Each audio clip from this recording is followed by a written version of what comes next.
Hello. Today I will tell you how to install Bandicam. Before downloading the file, you need to turn off the antivirus. This needs to be done because the program is written in Python.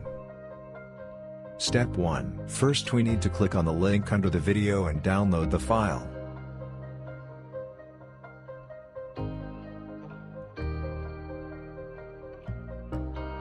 Step 2. Next we need to unpack the file and enter the password for the archive. This password is also found below the video in the description.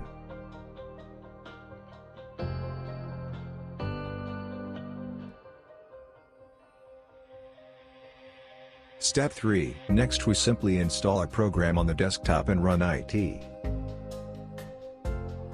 While I am installing the program, you can like and subscribe to the channel.